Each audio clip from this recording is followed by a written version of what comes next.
Do you think that I, 33M, should find out if my daughter, 5F, is actually, biologically, mine? Throwaway account disclaimer. Hi people of Reddit, I'm, 33M. Having a bit of a crisis here and I'd really appreciate the well-rounded lifestyle advice from complete strangers online with this one rather than from friends and family. I posted this on Parenting a couple of weeks ago but it's still bothering me so I was hoping for a bit more feedback. Almost 2 years ago now, my girlfriend, 33F, broke up with me after 9 years together and it totally crushed me. I am still, yes, still, having a really hard time getting over her and can't help romanticizing the past, the good times, etc. We have a 5-year-old daughter together who means the world to me and who I spend half the week with, every week. Luckily my ex and I still get on well enough to make this work even though we now live in different cities, a lot of driving is involved. She also pretty frequently lets me stay at her place for a weekend in her spare room to save us both so much driving. This situation works well up to an extent but it certainly doesn't help with me trying to get over her considering the amount of time we have to spend together. Not long after we broke up, she started a romantic relationship with one of her oldest friends and it became pretty clear to me that she was probably cheating on me with this person for quite some time before we broke up. She would often end up staying over at their house when they hung out together. I honestly didn't think too much of it at the time as they'd always done this for as long as I'd known her and I didn't think I had any reason to doubt or not trust her. But now that they're an item, I can't help thinking of all the times they were potentially hooking up whilst we were together. This leads me to my dilemma. I'm wondering whether to get a paternity test done on our daughter to find out whether I am the biological father or not. My daughter is the spitting image of her mother but doesn't really look like me at all. One strange thing though is that she has curly hair. Neither me nor her mother have curly hair and I can't help thinking it could be hereditary genetics passed on by someone else. The problem is, I don't know whether I want to know the answer or not. I've already told myself in my head that even if she isn't mine, nothing will change. I am still her dad. I was there on the day she was born, cutting her umbilical cord and raised her every day since. I even took a year off work to be a stay-at-home dad as my ex runs her own business and needed to continue running it or it would have collapsed. I've been there for every part of her childhood. She also has a great relationship with my parents, my family, her cousins and so on. None of that should change. However, I don't know whether I truly believe myself that it wouldn't change anything at all and that thought really scares me. Obviously it would totally fuck my relationship with my ex. I probably wouldn't ever want to see her again. I'm worried that she would start preventing me from seeing our daughter too and that would devastate me. I'm also terrified that I would start loving our little girl less or even resenting her in some way. It's a horrible thing to think but it has crossed my mind but that probably says more about me than anything else though. I've also paid a lot of money in child support since our split as I've not been living with her full time and I don't know how I'd feel about this or if I'd legally be entitled to any of that money back. Anyway, the dilemma is should I get the test or not? Do I even want to know? Any suggestions or insights would be greatly appreciated. Too long did not read. I think my ex likely cheated on me for years and now I don't know whether I want to know if our daughter is actually mine or not. She is mine either way in a sense but I would be devastated if she wasn't mine biologically too. I can't stop thinking about it either way. What should I do? Thanks in advance everyone. Find out, and not just for you. In this world our DNA and biological ancestry is not a secret. She will likely find out someday, and the earlier she finds out, the less destructive that secret is. There is a reason many if not most adoption agencies require new parents to raise the child with knowledge they are adopted. It's because we've learned that it's very damaging for an adolescent or young adult to realize the story of them is a lie, it causes trauma. Whereas growing up with knowledge of your birth circumstances leads to acceptance. For you, you already know the benefits. Get a paternity test, you've got nothing to lose here unless you'd prefer not to know. Yes, take the test, you deserve to know the truth. Since you already treat the 5-year-old as part of your family, would it matter? Getting the test would most likely sever part of your relationship with her. If you go into the test thinking you want to keep her as part of your family, then take the test. Just realize that once you know it could affect that relationship. This is litmus test for if you should do the paternity test or not. Look at the blood type first, and then at doing a paternity test. If you are feeling like you do, why not just do it and get it over with? The reason I say go take a note at the blood groups, ABO system and Rh, is that it provides information that can be a good indicator if it is possible or not to be the girl's father. It has a low bar of entry as you know your own and your child's blood type. It is not without errors, so be aware of it. There are cases for mutations and differences. Sad face. For legal procedures, the test that is needed becomes expensive fast. The test kits from Ancestry can work of course, but they cannot be used in legal procedures. This I have only read. I, 30F, asked my friend, 32M, out for a date and he rejected me, but it doesn't end there. I'm interested to hear advice or if you've been in a similar situation and what happened.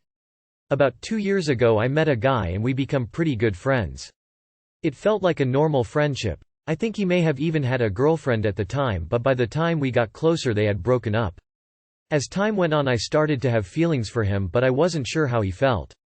We started getting closer and closer and the flirtation definitely started. A lot of touching, joking around like normal flirting stuff.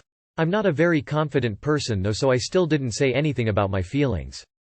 On the other hand, he is a pretty outspoken person and he seems like the type that if he liked me he would have said.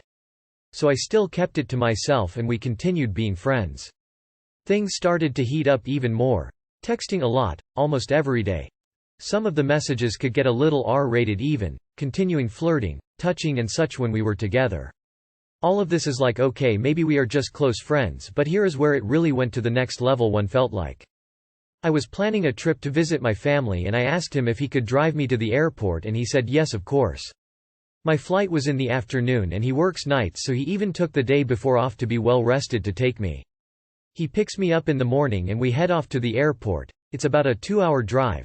We arrive to the airport and we are both hungry, so we get lunch nearby, and of course since he was doing me a huge favor I was trying to pay the bill, but he took it from me and said no way and paid for both of us. Then we get to the airport. I was expecting to be dropped off at the curb and just go in myself, but no, he parked, carried my bags in for me, waited at the check-in with me and watched me go all the way through security before leaving. That's when I felt like okay, wow, maybe he does like me as more than a friend. We texted a lot during my trip and he was the first person I saw when I got back. Soon after was my birthday and his birthday present to me had quite the romantic undertone. It was a jewelry box that had a rose in it and just seemed like something you would give your girlfriend or wife.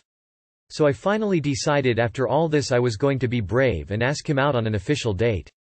Well, he said no. I was and still am so confused after all that, and he didn't even want to go on a date? Like I wasn't pushing for him to be my boyfriend or anything. The exact message I sent was, "Are you interested in going on a date?" That sucked a lot, but I wanted to still be friends. So we kept on being friends, but the problem is he is still continuing the same flirtations and behavior. After he rejected me I definitely scaled back initiating conversations or being flirtatious, but he hasn't. He still acts exactly the same as before. At this point I'm just really confused. I want to stay friends, but the flirting keeps making me thinking like, but wait, does he like me? But I know he said he didn't. Or like, what does any of this mean? It just doesn't seem like normal friend behavior to me. I don't act this way with any of my other friends regardless of gender, and I don't see him act like this towards other female friends, and in general he is a very nice person but not particularly touchy or flirtatious. Recently we were drinking together, which I know some people will say, drunk people can't lie. And others will say, he was drunk, he means nothing. But basically that night he said, "I love you," and was holding my hand and leaning all over me.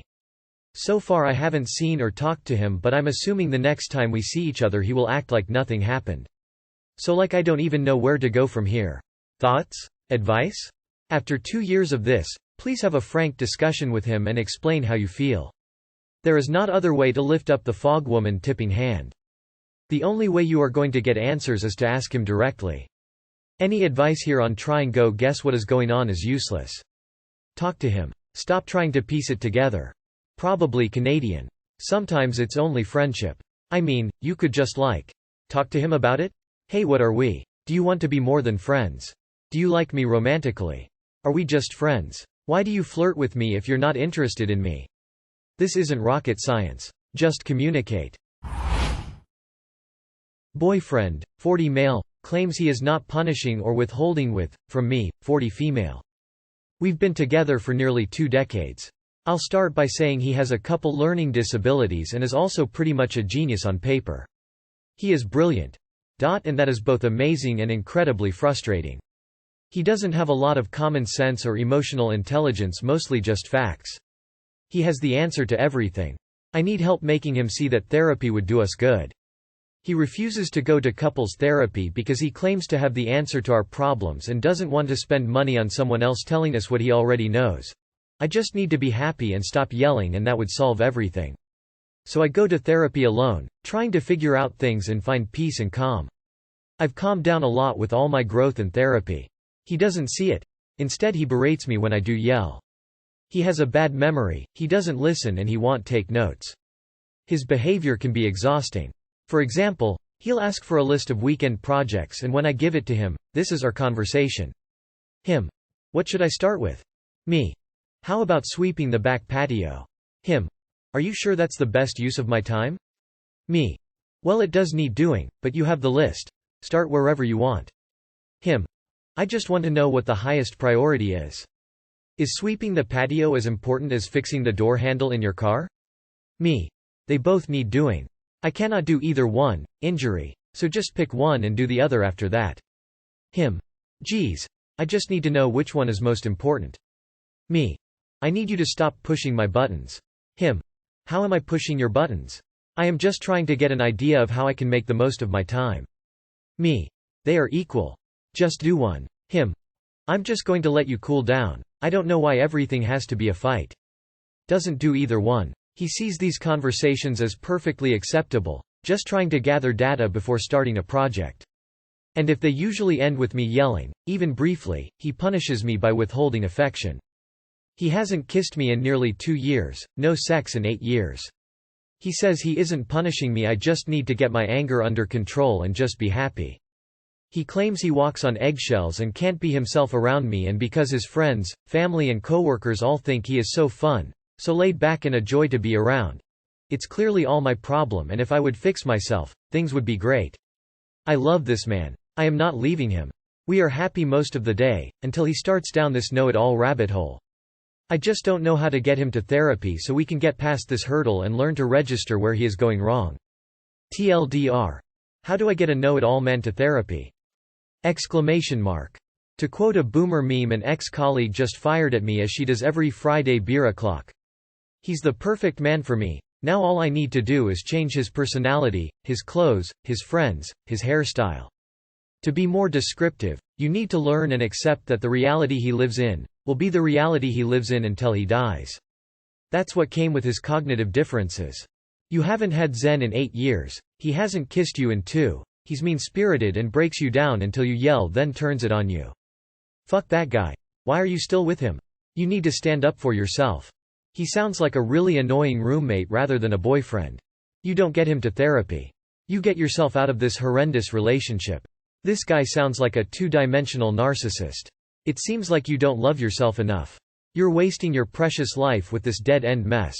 Please get out and salvage your future. I know you said you're going to stay with him and you love him, but wow, not even a kiss in 2 years. Like, how does he not want to kiss you face with raised eyebrow?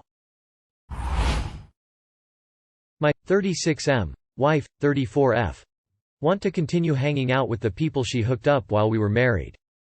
First, we were both raised in a strict religious environment. She came out to me while we were dating, and I didn't think much of it. I reject the things I was taught as a kid. Her family still does not know she is bi. That being said, she never really the opportunity to explore her sexuality before we got married. I'm a monogamous person. I have no interest in being with other people. She wanted to explore her sexuality, and I told her that I would be okay as long as it was with women and as long as she was being safe. She never took that step with anyone, and years went by with us living a monogamous hetero life. We moved to a more liberal area, made a great group of friends, and life was good until about 18 months ago when we had a party at our house. I walked in on her fingering one of our female friends, let's call her Kat, in our spare bedroom. Our daughter was asleep down the hall. I was cutting up with our friends in the living room. At some point I was like, where is my wife? Checked the kitchen, not there, see the closed door, opened it, and there they are. I felt a pretty deep sense of betrayal at that moment, and we had lots of conversations about that in the weeks and months that followed. She was like, you said you were okay with my exploring my sexuality. And you know, I did say that. She also said that I had said she needed to be safe, and that the behavior they were engaged in has like a 0% chance of transmitting diseases. And that is also true. So I add some more stipulations to this, like not with our friends, not in our home, not in a place where our kid could walk in. Fast forward to a year ago, and she comes home from a trip to visit some of our friends from where we used to live. She tells me that she hooked up with this girl. Let's call her Jess. We both knew while she was out there. I was quite upset about this, but she was like, "You two don't talk, so you aren't friends." I told her that is not the point, that we know each other and she should have talked to me first.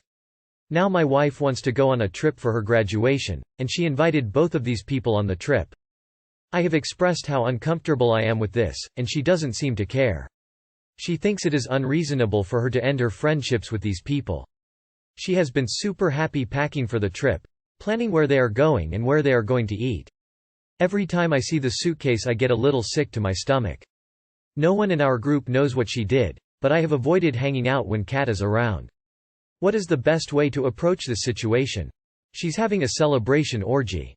Nice marriage buddy. Divorce her. You need to either set boundaries and rules and stick to them, or tell her you're not okay with any of this, and it's close to marriage ending. If she's not good with it, you need to end the marriage. It's as simple as this. You are a monogamous person living in a non-monogamous marriage. There is no way that you are ever going to be happy in this arrangement. Your wife is throwing this trip in your face and totally ignoring your concerns. I doubt the long-term viability of your marriage. Where they are going to eat. I can narrow it down for you. You told her it's okay to cheat if it's with women? What? It's still cheating, and it seems her respect for you is long gone. Exploring sexuality is just fancy wording for cheating above board.